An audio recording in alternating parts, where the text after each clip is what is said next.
Yeah!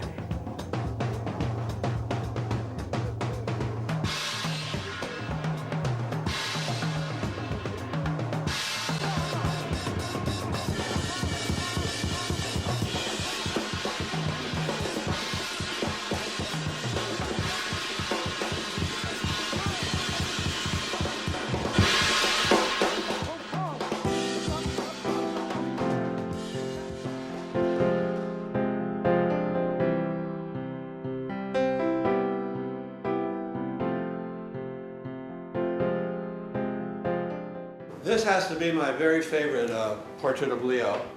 I call it Il Magnifico. And he loved this picture too because he looks very Napoleonico. I loved Leo because I consider him to be the last of the 19th century gentlemen. He lived in such a very big world. He made me feel very good about myself. And Leo would do that to people. He was a very special man. He wasn't just a fellow on the street. He wasn't just another art dealer. He had a very high form of aesthetics that informed every aspect of his life. Leo was a very human being. He was also a very gentleman. He's an Italian gentleman. Si proclamava snob, ma lo diceva sempre sorridendo. Leo was not a ferocious businessman. He was never, that was not uppermost in his mind to make a fortune, you know. He just loved the activity.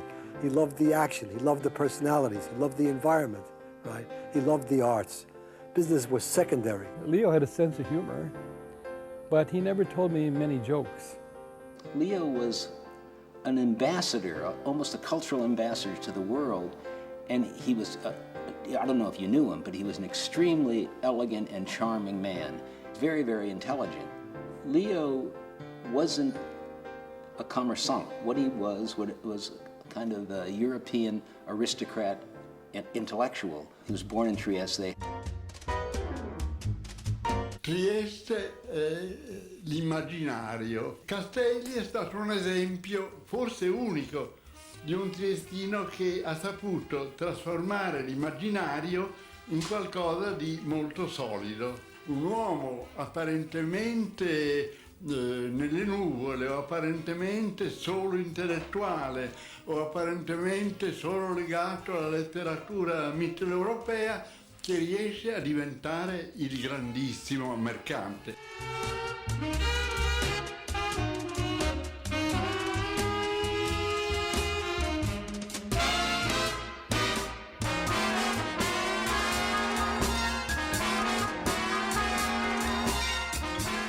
Trieste era, rispetto al resto d'Italia, una città sessualmente avanzata e quindi i giovani o le ragazze, per esempio di Netaman, erano tutte molto evolute.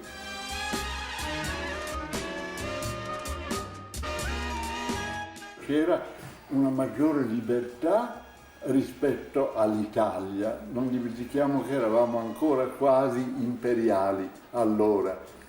E poi c'era anche la cosa che forse non c'era in altre città d'Italia, molti interessi culturali. Anche questi giovani che ho detto gaudenti erano tutti molto intellettuali, avevano letto Kafka, avevano letto non so, Thomas Mann oppure Schnitzler, anche perché molti conoscevano il tedesco, cosa che poi è scomparsa completamente. Saba è stato un altro dei punti di riferimento di quegli anni, insomma.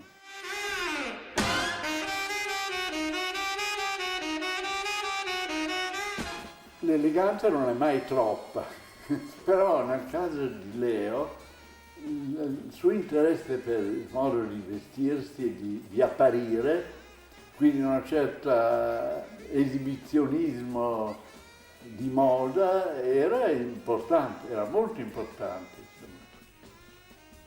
E cosa del resto che io apprezzavo moltissimo perché avevo un po' lo stesso difetto.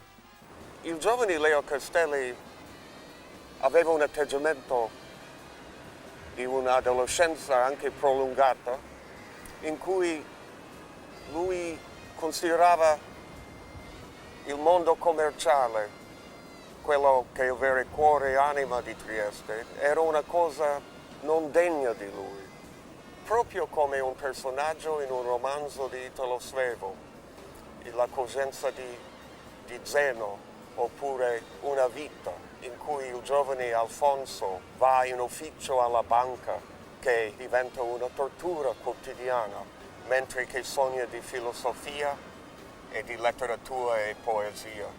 Leo Castelli e Iliana Shapira, la futura grande presenza Iliana Sonnabend, che ha portato l'arte americana in Europa con la sua galleria a Parigi negli anni 60. Questo momento all'inizio degli anni 30 ha fatto una trasformazione fondamentale nella vita di Leo Castelli, perché con il suo matrimonio con Iliana si trasferisce la sua passione letteraria per l'arte visiva.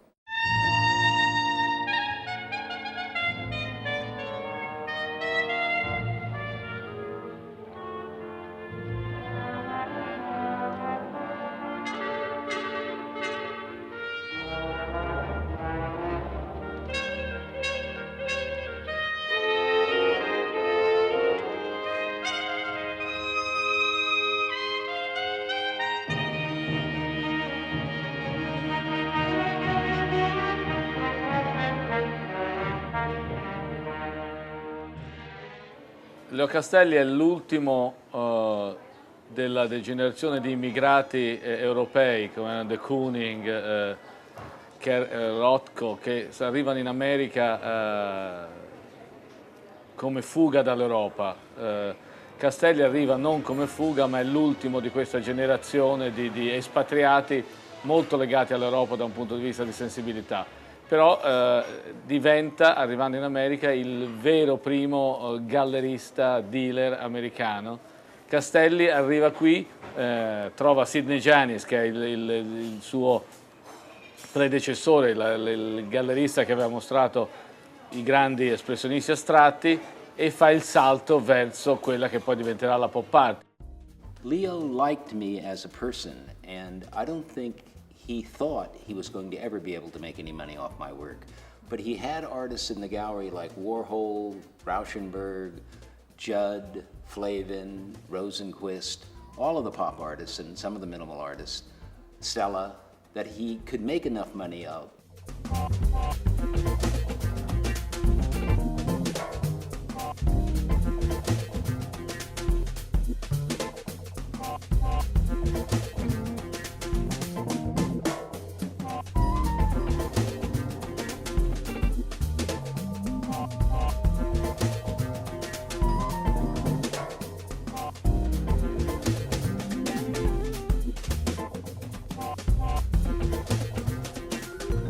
Liked me almost like an uncle. I think Leo's great strength was not that he didn't understand the art, but I think Leo's great strength was he understood people. At one point, after I was with Leo maybe 2 years, there was an accident that occurred in Minneapolis, and I really thought that I would probably have to either take all of my work and move out of the country because I didn't know what was going to happen. It was an enormous lawsuit, and the guy got killed, and I wasn't even there. It was a rigging accident. And Leo took me aside because it was a press conference and said, "Look at Richard, no matter what happens, don't worry, I'll always stay with you."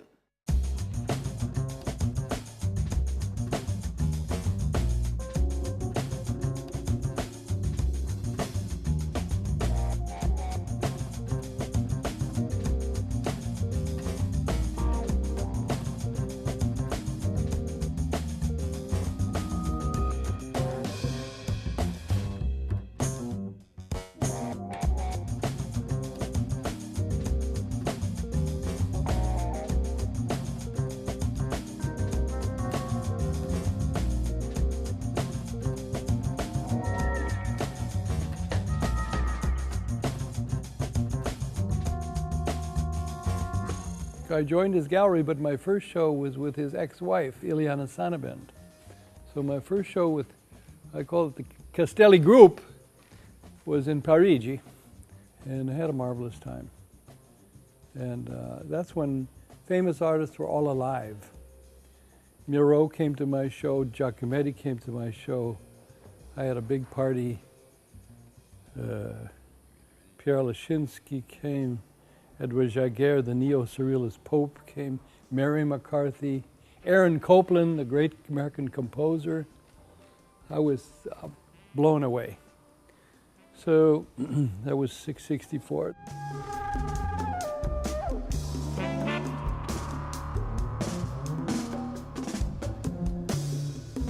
Then I thought, I'm really going to hit him. I did this painting called F111, covered all the walls of this little gallery on 4 East 77th Street. And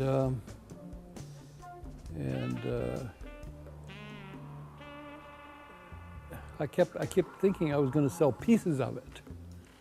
And then Leo came in and he said, Jim, Bob Skull came in here and he wants to buy the whole thing.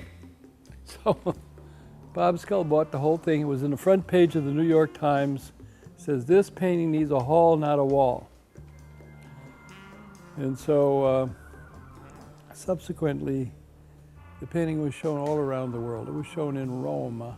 It was shown all over. It was shown in the Musée Décoratif at the Louvre.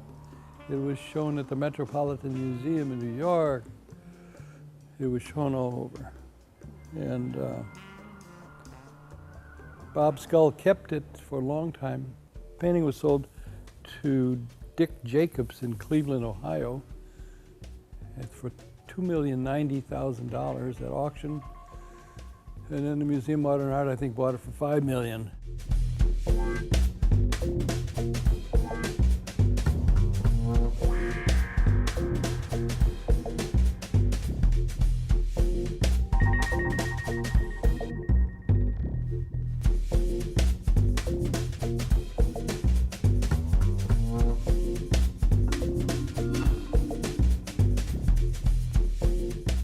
The thing I recall, I think most vividly, is when I actually asked Leo Castelli for an exhibition.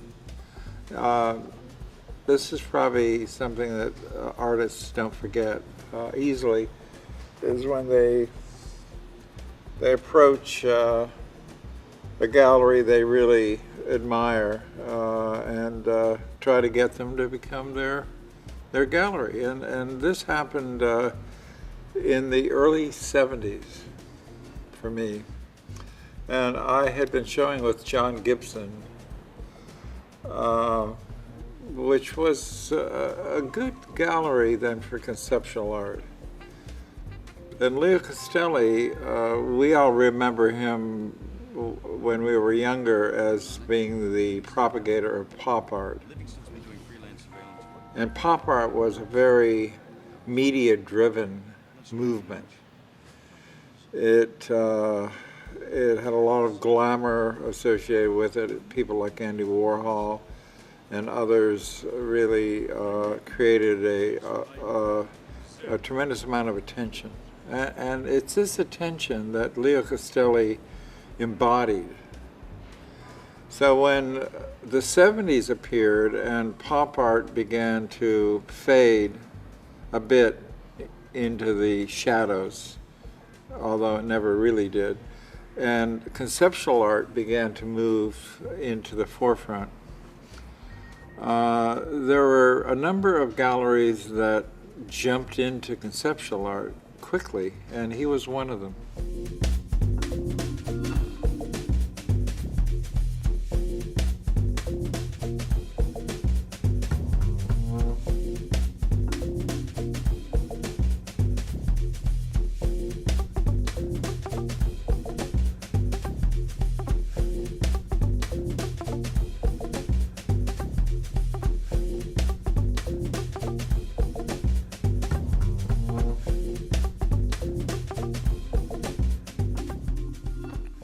Deficiency in his relationship to the artist is odd, is that For many of them, they wanted the dealer to play a paternal role, to be like a father figure, and it didn't work for him that way. He wanted to be like a brother to them, and that wasn't always the right psychological stature for them. It wasn't the right interconnection, you know, it being brotherly rather than fatherly, right?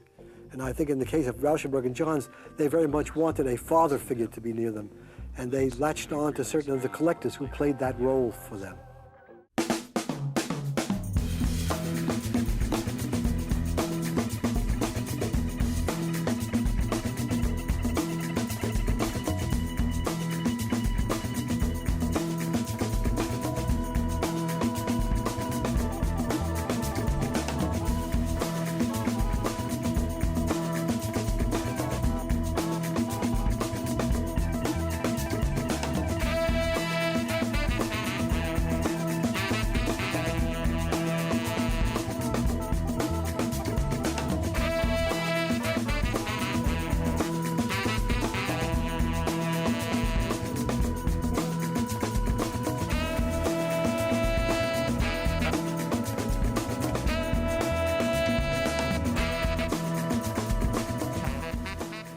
You say, what does it mean to you to be in the Castelli Gallery like it was incredibly famous? It wasn't. No, it was all new. I just did something. I was very, he wasn't so famous then. The people that were interesting were Jasper Johns and Bob Rauschenberg, who I knew pretty well, Jasper and Bob. That's it. I knew them, and they were, Bob Rauschenberg was very generous, very friendly. They used to do window displays and for Tiffany. I did that too.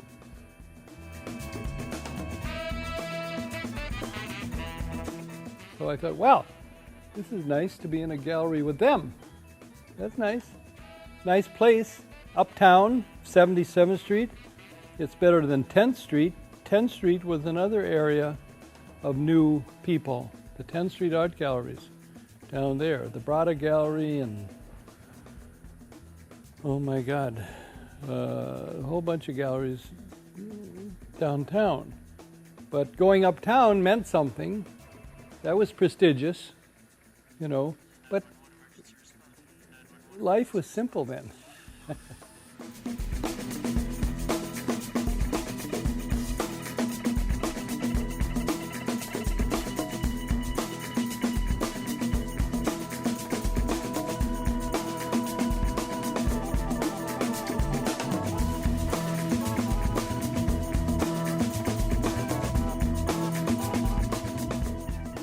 Leo asked me if I wanted to join the gallery. And at the time, I was driving a truck moving furniture. I had a little furniture company with myself and Phil Glass and Steve Reich and Chuck Close. And Leo said, look, Richard, I'll give you a stipend. I'll give you X amount of money per month, and you can show when you want, and I'll give it to you for 3 years, but at one point within 3 years, you can have an exhibition. It's up to you when you want to show. And then I showed the following year in 1969. And the interesting thing about Castelli's gallery, the art world was very small then, is that everybody went to everybody else's show. And Leo ran his gallery like a little mom and pop store, but he ran it like a family. So it was a group situation, and all of the artists interacted with each other. All of them were very friendly with each other, and Leo fostered that kind of familia relationship. So it was like the Italian padrone. Consequence of no choice at all. Empires rise and empires fall. Now it's time to flip some coins, and it's time to turn some tables.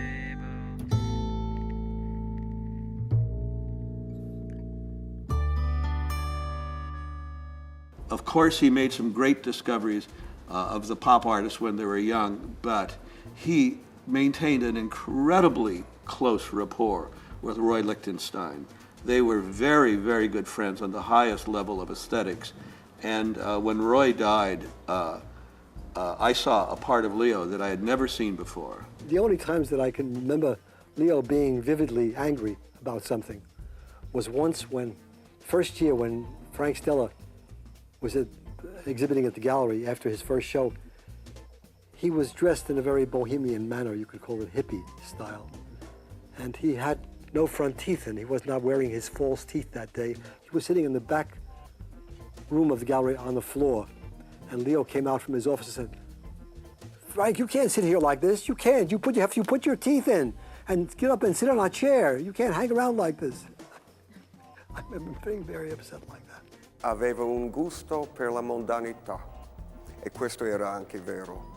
Ma poi si trovava a New York fra una banda di selvaggi, di giovani artisti sconosciuti.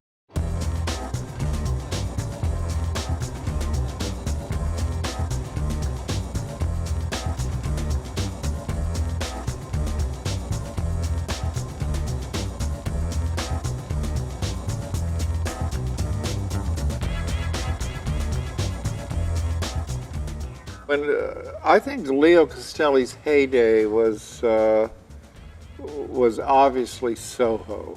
It was when Soho was growing and becoming this major downtown alternative to the uptown 57th Street galleries. He was very important in New York. He completely created Soho as we know it. He was the first one to open a gallery here, and the entire city followed him.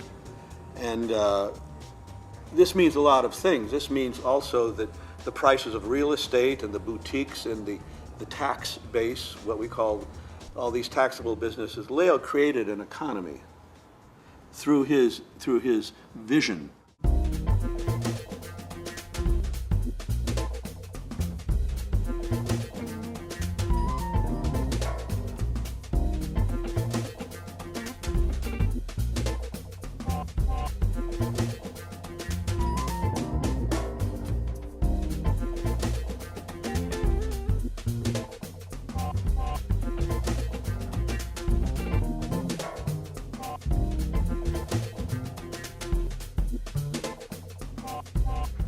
The reason he discovered pop art in Jasper and Rauschenberg, and the reason he was the one who really opened the door was because he had studied so long.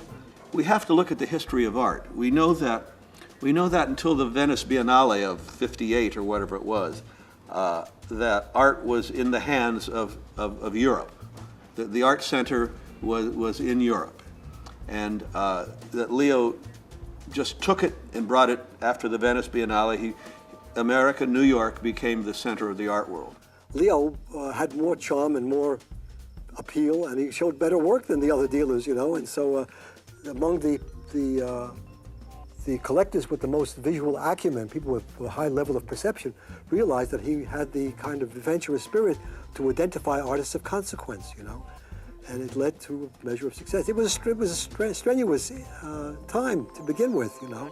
There were some times when it didn't look very promising, the situation. When Lichtenstein first showed, there was much antagonism to his work, you know, that it represented brashness and coldness and a lack of poetic sensibility, you know. So we took a lot of punishment in the press and from other artists and from collectors, but eventually the truth went shining forth.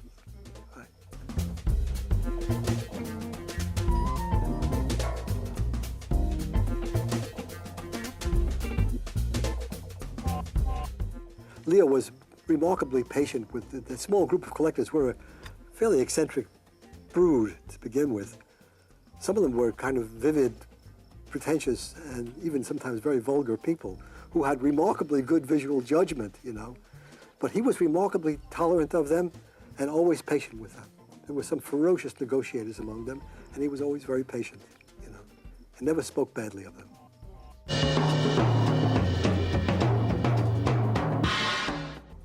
I think what was interesting about Leo is that Leo fostered experimentation and invention.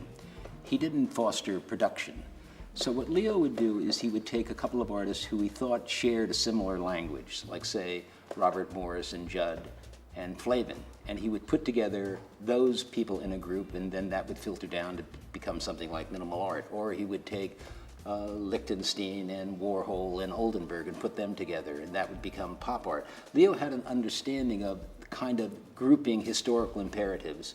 When Bruce Nauman first came to Leo's gallery, Leo immediately took myself and then later Keith Saunier to put groups of people together to forge new understandings and how new languages could evolve. That was Leo's strength. Leo had a very big framework in terms of how the branchings of the tree of history unfold.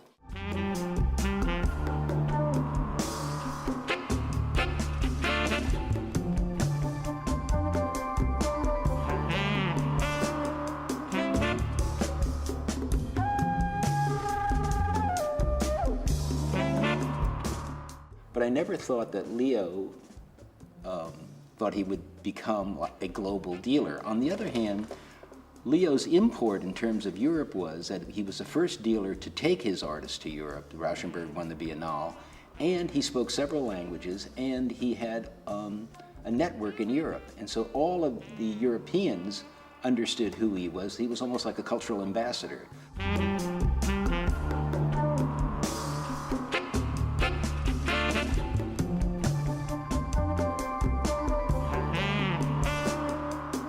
Leo Castelli only had one gallery. There lies the difference. There are people now that have 5. The art world was minuscule. You could meet all the artists in one evening at a bar in Manhattan. They would all be there. Now,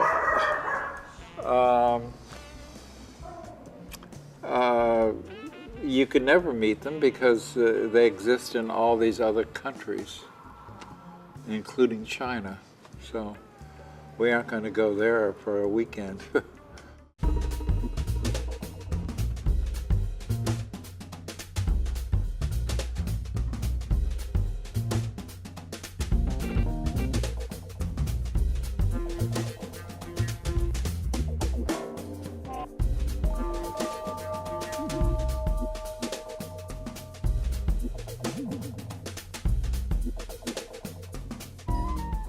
The art world has now become an enormous global cultural industry.